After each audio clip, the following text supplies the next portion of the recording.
Assalamualaikum warahmatullahi wabarakatuh. Bismillah, alhamdulillah, wassalatu wassalamu ala rasulillah sayyidina Muhammad ibn Abdillah wa ala alihi wa ashabihi wa azwajihi wa zurriyatihi wa ahlil baitihi wa man tabi'ahum bi ihsanin ila yaumil qiyamah. Asyhadu an la ilaha illallah wa la syarika lah wa asyhadu an la ilaha illallah wa la syarika lah wa asyhadu anna Muhammadan abduhu wa rasuluhu la nabiyya ba'da. Bismillahirrahmanirrahim. Qul huwallahu ahad, Allahu samad, lam yalid wa lam yulad wa lam yakul lahu kufuwan ahad. Shadaqallahul azim. Semoga para pemirsa semua dilimpahkan Allah Subhanahu wa taala kesehatan lahir wal batinah, diberikan kebahagiaan lahir wal batinah, diberikan kesejahteraan lahir wal batinah, dan diberikan umur yang panjang, umur yang barokah. Amin ya rabbal alamin. Para sahabatku terindah semuanya, senang bisa kembali di sini membersamai kita semua yang masih setia di channel Terindah Sujadinar ini. Kita semakin hari semakin memantapkan bahwa kita adalah bangsa yang suka menipu diri sendiri. Seperti yang kita ketahui bahwa kasus tentang ijazah Pak Jokowi itu tidak menemui buntutnya, sementara yang diinginkan masyarakat adalah bahwa Pak Jokowi yang pernah memakan gaji rakyat sebagai Presiden Republik Indonesia melalui gaji dia sebagai Presiden, melalui pajak-pajak negara rakyat kita, hanya menginginkan tunjukkan ijazah aslinya. Dengan melalui proses yang panjang selama 10 tahun lebih, khususnya 2 tahun terakhir ini, rakyat semakin gencar untuk membuktikan kejujuran Pak Jokowi untuk menunjukkan ijazah aslinya, tetapi tidak berakhir dengan kebahagiaan. Ternyata kejujuran di negeri ini memang sulit untuk dicari. Sebagaimana yang kita saksikan pada video berikut ini, video yang dinyatakan oleh seorang dosen UI. Ya. Itu yang tidak sampai ke tangan Bapak Ibu. Sehingga mudah sekali ditipu oleh media, mudah sekali ditipu oleh para bandit-bandit politik yang dari kampus-kampus itu, akademisi, dosen, intelektual, mudah sekali kan jika dikasih duit suruh ngomong dia, Bapak ikut semua. Apa jadinya sekarang? Menyesalkan kita pelihara Jokowi. Dan setelah celakannya itu bukan berakhir Jokowi, ada lagi, ada cicit. Jokowi adalah presiden terburuk yang pernah dikirim neraka ke bumi. Saya bilang begitu. Dan Jokowi itu adalah hukuman bagi bangsa Indonesia. Karena bangsa Indonesia suka menganiaya dirinya sendiri.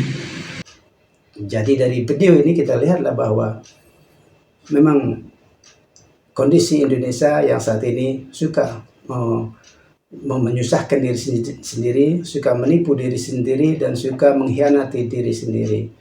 Tercermin daripada seorang presiden kita yang bernama Pak Jokowi. Dia menjadi seorang presiden dengan diragukan keabsahan ijazahnya, dan sampai dengan terakhir tidak mampu menunjukkan ijazahnya.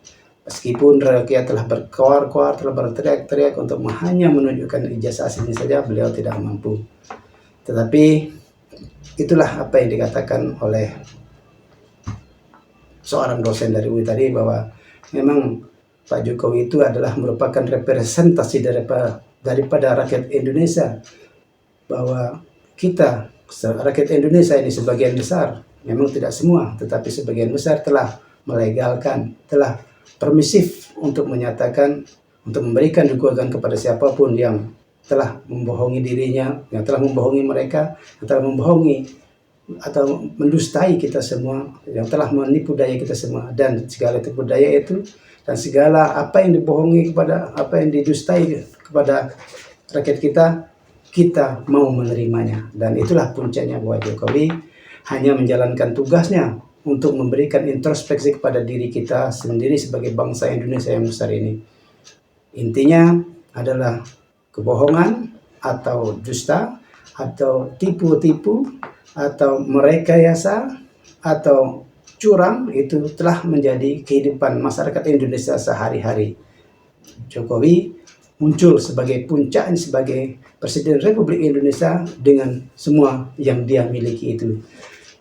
Jadi karakter kemunculan Pak Jokowi dengan strategi atau dengan jurus yang tadi itu, menipu, memperdayai, merekayasa dan sebagainya, itu merupakan representasi daripada rakyat di negeri tercinta ini. Nauzubillah.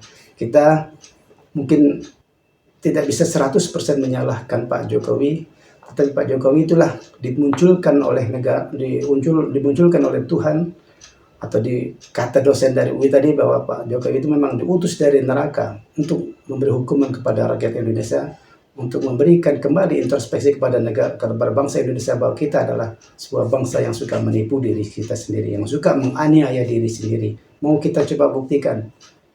Kita coba lihat dari segala macam jenis profesi yang ada di Indonesia ini. Hampir semua terjadi tipu-tipu, kebohongan-kebohongan, atau rekayasa-rekayasa informasi, atau rekayasa segalanya. Dan murni dari apa yang disampaikan itu, hampir semua profesi tidak atau terkontaminasi dengan segala kebohongan tadi. Kita coba ambil contoh yang paling sederhana saja. Anggota DPRD dari semua tingkatan, tingkat kabupaten kota, provinsi maupun DPD hingga kepada DPR RI. Mereka ramai-ramai menyatakan ketika sudah terpilih, menyatakan bahwa mereka akan menjalankan amanah dari rakyat sebagai wakil rakyat di gedung DPR-nya masing-masing di semua tingkatan. Yang jadi permasalahannya adalah bahwa mereka merasa bahwa anggota DPR atau anggota dewan tersebut merasa dia sebagai perwakilan rakyat di daerahnya masing-masing, atau mereka merasa itu adalah amanah dari rakyat, dari daerahnya, dari daerah pemilihannya masing-masing. Apakah benar itu daerah sebagai amanah? Tidak. Mereka bukan mendapat amanah, tetapi mereka membeli amanah itu dari rakyat. Mereka menggelontorkan uang sebanyak-banyaknya hingga bisa meraih suara rakyat untuk mewakilinya, atau dipaksa untuk mewakilinya karena dengan menggunakan keuangannya. Jadi ketika mereka duduk di kantor Dewan Perwakilan Rakyat tersebut, itu bukan mewakili rakyat, tapi mewakili keinginannya sendiri, mewakili partainya dengan cara membeli atau membayar para masyarakat yang memilih mereka. Artinya apa? Di sini ada manipulasi daripada anggota dewan yang berhasil duduk ataupun yang belum duduk karena kalah jumlah uang daripada mereka yang jadi tersebut. Dari sisi masyarakatnya, ketika kontestasi pemilu itu terjadi, juga suka menipu dirinya sendiri, suka merekayasa dirinya sendiri. Karena apa? Rakyat itu tidak akan pernah memilih anggota dewan yang tidak membayar atau tidak memberi sesuatu kepada mereka. Mereka di bawah, ketika terjadi kampanye legislatif maupun kampanye untuk pemilihan eksekutif, mereka dengan gencarnya menyatakan bahwa tidak ada suara, ada uang, ada suara. Tidak ada uang, tidak ada suara. Dan ini telah menjadi kesepakatan bobrok daripada sebuah nilai demokrasi di negeri kita ini. Dan bagi calon-calon yang tidak memberikan uang kepada mereka, kepada rakyat, bisa dipastikan tidak akan pernah menduduki apa itu yang dinamakan dengan kantor atau kursi di gedung DPRD, di DPR RI dan lain sebagainya. Karena mereka tak memberi sesuatu kepada masyarakat, dan masyarakat telah dengan gagah perkasa mengatakan akan memilih siapapun yang tidak ada memberi uang atau memberi sesuatu kepada mereka, kecuali kalau anak istrinya sendiri atau suaminya sendiri atau keluarganya sendiri yang maju, dan dia akan memilih secara resmi. Memang ada suara-suara yang murni untuk memilih seorang calon anggota legislatif maupun anggota eksekutif kalau dia punya hubungan keluarga, dan yang bukan hubungan keluarga sudah dibanderol harga sekian dan sekiannya. Kemudian ketika mereka jadi masyarakat memilih mereka rame-rame karena uang, kemudian anggota DPR yang duduk di kursi kekuasaan itu selama 5 tahun ke depan, mereka menyatakan ini adalah amanah. Dan sekali lagi, itu merupakan kebohongan yang sengaja dilakukan. Sebuah kebohongan yang sengaja memang dijargonkan, dinarasikan bahwa mereka memegang amanah daripada rakyat, padahal itu bukan amanah. Bahkan mereka adalah mewakili uangnya sendiri dan memberikan atau menyumbangkan atau menginvestasikan rupiahnya untuk dia duduk di anggota dewan tersebut. Tetapi rekayasanya adalah bahwa mereka merasa, tapi dia pasti tahu bahwa itu bukan amanah daripada rakyat, tapi itu merupakan suatu harga yang telah diberikan kepada masyarakat agar memilih dia, sehingga dia duduk di kursi kekuasaannya selama 5 tahun. Meskipun telah beredar banyak cerita di luar sana bahwa modal yang dikeluarkan untuk mereka duduk di di gedung DPR itu tentu tidak sebanding dengan apa yang mereka dapatkan di gedung dewan tersebut. Mereka mengeluarkan bermiliar-miliar, tetapi ketika mereka duduk tidak sampai dengan miliar-miliar. Tetapi itu kalau dihitung dengan gaji yang mereka terima secara resmi dari pemerintah.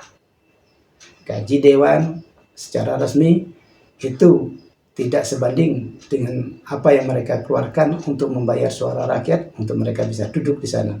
Tetapi incaran daripada mereka sebenarnya bukan mewakili suara rakyat, tapi mereka ingin mencapai suatu keuntungan yang sebesar-besarnya dengan mengeluarkan modal yang sangat maksimal. Meskipun menurut kita 10 miliar, 30 miliar itu sangat mahal sekali, tetapi bagi mereka itu sebuah investasi politik bagi mereka. Karena ketika mereka duduk, mereka berkuasa di gedung dewan tersebut, banyak yang bisa mereka lakukan, baik itu secara resmi ataupun tidak resmi, sehingga miliaran yang mereka telah keluarkan itu tidak ada apa-apanya. Artinya mereka bisa meraih keuntungan dengan investasi politik tersebut bisa 300 atau 400 bahkan 500% dari apa yang telah dia gelontorkan kepada masyarakat untuk membeli suara masyarakat, sehingga mereka duduk di kursi kekuasaannya tersebut.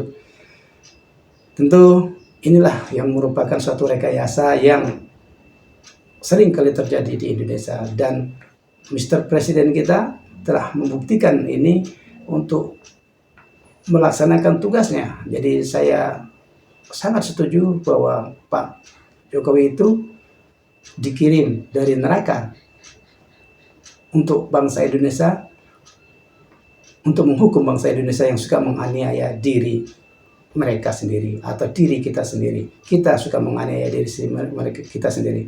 Ketika kita sebagai rakyat melihat kepalsuan atau ketidakmampuan Pak Mr. Presiden kita menunjukkan ijazah aslinya, kita sakit hatinya terlalu dalam, jengkelnya terlalu dalam, karena kita merasa telah ditipu. Tetapi seharusnya kita pun mengintrospeksi diri kita sendiri, bahwa kita pun sudah menipu terhadap apa yang telah kita perbuat di setiap kali pemilu, baik pemilu legislatif maupun pemilu eksekutif.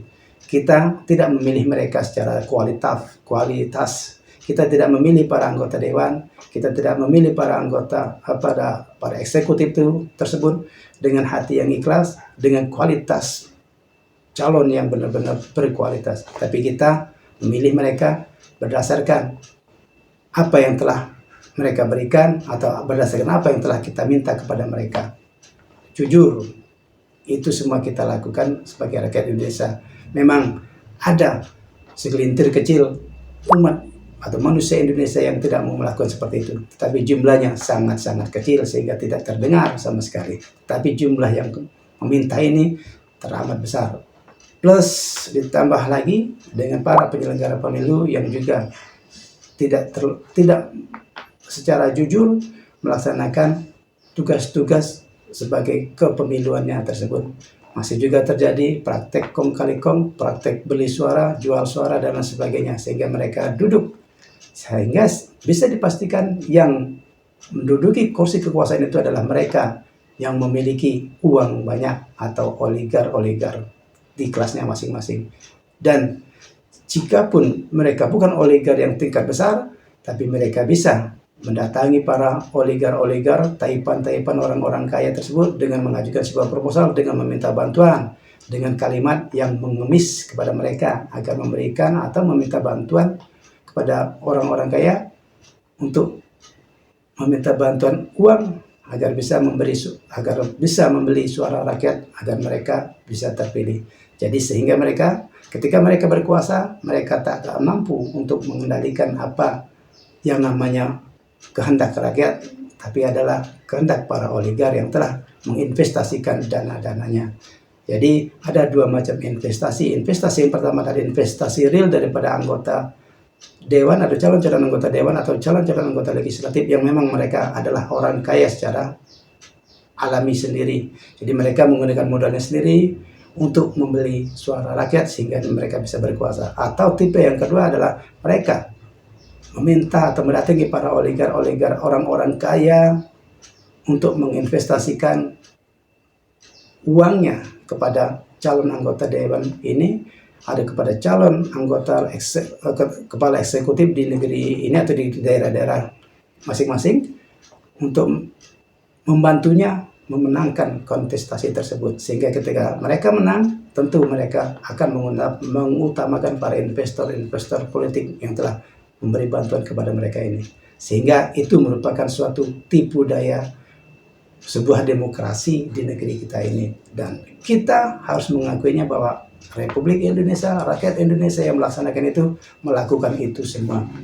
Sehingga ketika muncul puncaknya adalah Pak Jokowi yang juga disinyalir telah menipu rakyat Indonesia dengan menggunakan ijazah palsunya, kita tidak perlu terlalu sakit hati, kita tidak perlu terlalu kecewa, tapi itulah kenyataannya.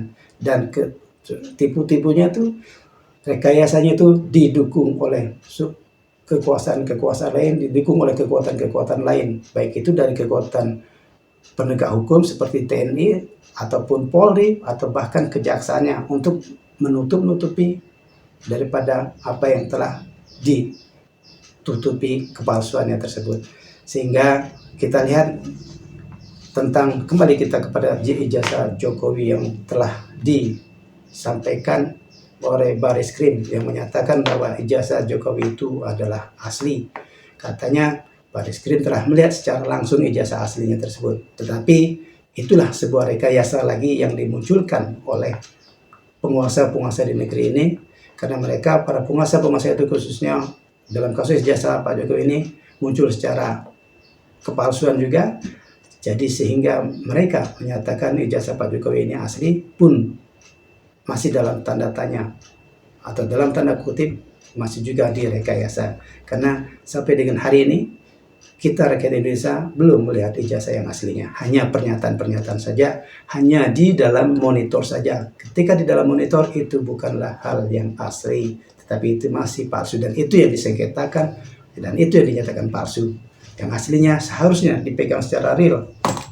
Seperti ini ijazah yang aslinya, bisa dilihat dan sebagainya, dan baru rakyat mungkin percaya. Tetapi pernyataan dari Bareskrim itu belumlah suatu puncak sehingga kasus Jokowi yang ijazahnya palsu ini belum selesai.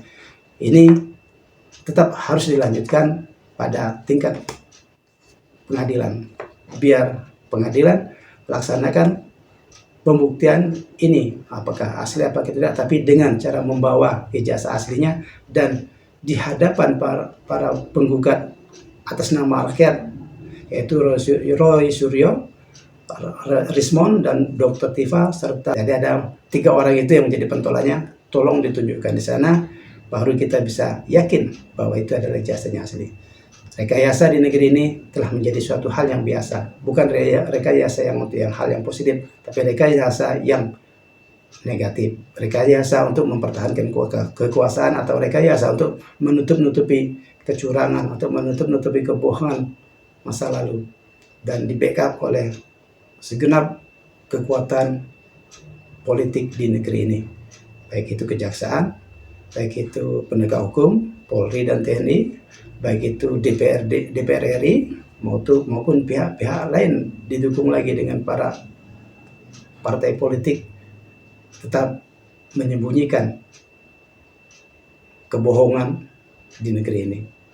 Jadi NKRI sedang menderita bahwa kebohongan, dusta, rekayasa, manipulasi telah menjadi penggerak negeri ini dan tetap membuat kita masih berjalan Meskipun Ibu Pertiwi menderita karena moralitas daripada anak negerinya sedang dalam kehancuran yang sangat luar biasa dengan kebohongan, rekayasa, dusta, dan manipulasi lainnya menjadi energi dalam melaksanakan negeri ini, dalam melaksanakan pemerintahan di Republik ini.